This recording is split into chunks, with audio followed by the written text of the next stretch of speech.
Well, hello, welcome to I Love Gay today. And this is a special episode. We are here with Barry Brandon, also known as the Queer Indigo. How are you? I'm good. How are you?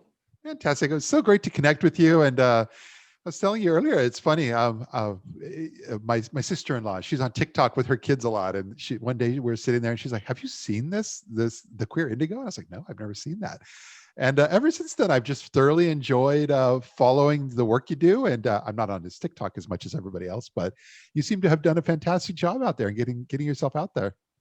It's been fun. The story of TikTok was actually my friend Josette, who is like a mega TikToker. I think she's got like 9 million followers or something. I used to produce this singing competition called Sing for Your Life in Atlanta like 8 or 9 years ago. Yeah. And she was on season 1 and she wound up winning the show. And so we've remained friends ever since that. And she's like a singer, actor, comedian, all the things. And so she got on TikTok early on when it was sort of first released in the States. And she kept telling me, you got to get on this app. People will really like what you do.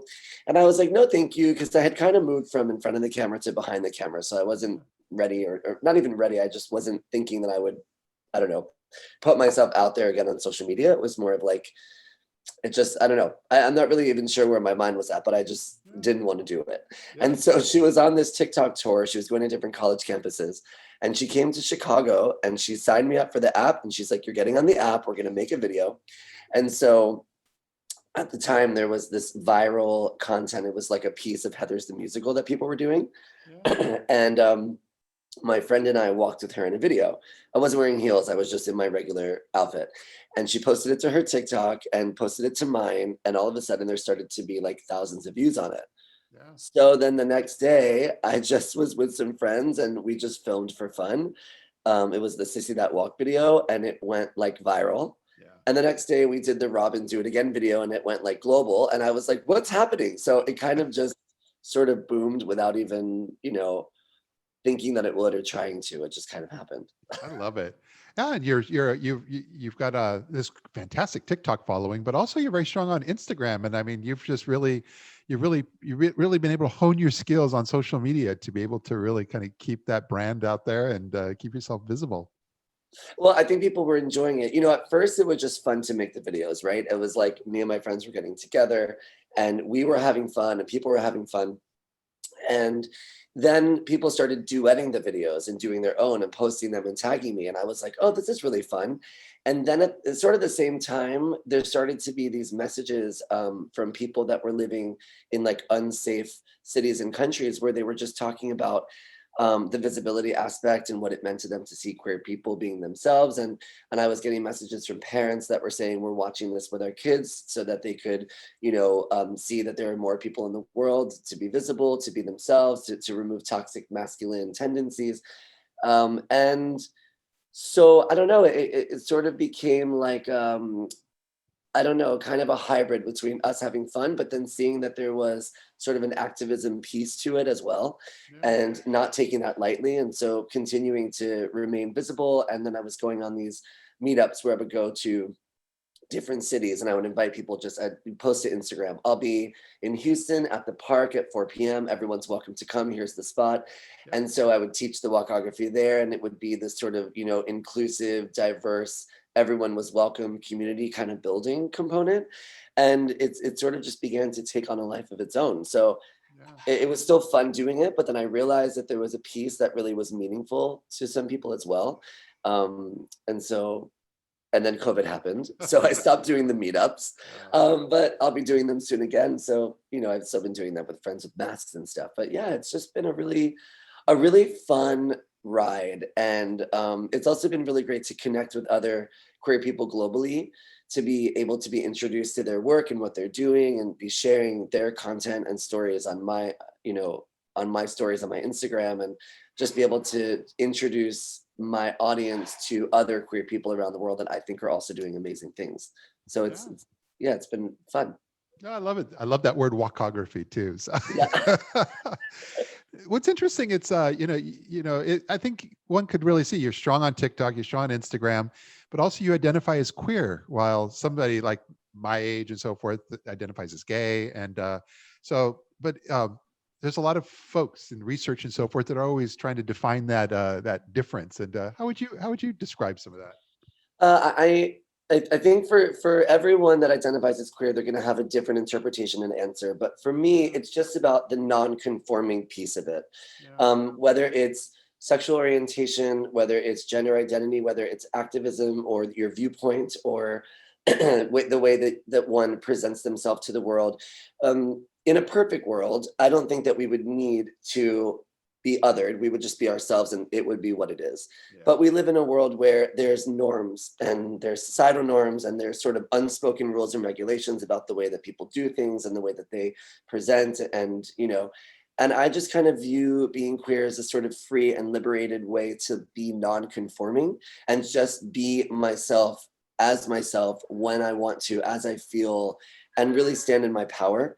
And I feel like my queerness really, once I sort of dove into the understanding of what the queer community sort of represented and meeting more queer people, it really, I understood that I connected more to that sort of mindset of sort of standing in power and authenticity versus rules and regulations that were inside of the gay community and inside of the straight community.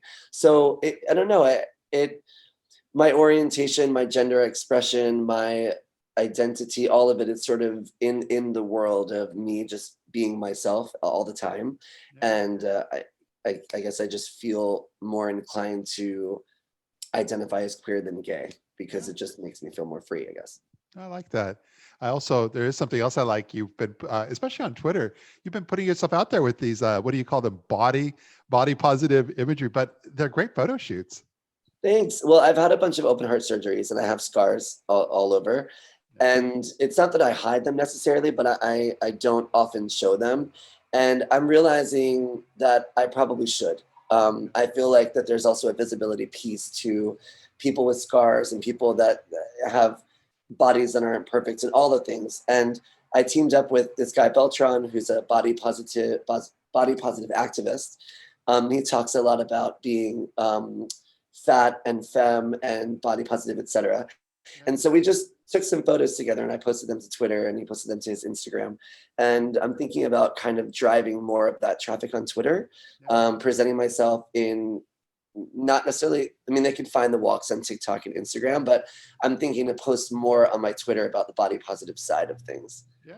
Plus, those girls on Twitter are a little thirsty for thirst traps, and I'm not that at all by any stretch. But I can, I'll show my body. It's okay. I'm proud of it. I love it. I'm jealous. I haven't been that brave yet. But see, you're taking all this. I would just say that, in a nutshell, you've learned to really take all this. But you're working with companies too. With that, you have a website for all humans, and you're helping companies kind of navigate some of the path that you've pioneered here, and helping them get the word out. Yeah, it's been awesome. I started the agency a few years ago, and it's an experiential agency. But what's happened with COVID, but also with my own social, is companies have come to me and asked me to look over their copy on their website and look at their social media and just make sure that it's inclusive and make sure that it feels, that everyone is welcome and the pronouns are correct and the usage of, certain trigger words that maybe they don't matter in the grand scheme of things, but maybe they do, or just kind of double checking and making sure they're being as inclusive as possible. Yeah. So, and I've also done some digital experiences and I've curated some stuff.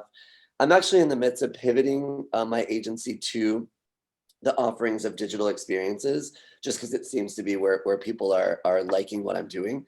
So in the next couple of months, I'll be sort of refreshing and rebranding my offerings of my company. Excellent. But yeah, it's been a cool ride, just to be hit up and with different asks that are kind of within, the LGBTQIA spectrum. It's been great. On our end, where we like to see ourselves as very collaborative, that we don't want to be all things to all people when it comes to the business side of life. And you're a perfect example of someone we're looking forward to being able to work with here in the next few years, as far as just because clients come to us and they're looking for that type of not just experience, but something that's different and stands out. And they always want to be able to be a few steps ahead of their competitors. And I think working with you, we might be able to achieve some of that. I would be so honored. I'm so excited. I hope we get to. And to meet sometime here soon. I know. Are you in New York? Near New York. Where? I just moved Yeah. outside of New York, Allentown, Pennsylvania. So we're about 2 hours Oh, oh, yeah, outside. right. You told me that. Yeah. So the next time that I'm in New York or Pittsburgh or Philadelphia, I will of course let you know. You can Yes. join for a walk video, and you can bring everyone that you want to, and you can you'll do a little walk. I'll bring my husband. He'll be much more graceful. Great. And and everyone always asks them, like, the request is all black and heels if you have them, but oftentimes people don't walk in heels, they're not comfortable, they don't want to, and everyone's welcome. So it's not about sort of recreating exactly what you think that you've seen that you want to do. It's about just being your own self and being amongst community and having fun. So you're welcome to wear heels or not, and it's all fine.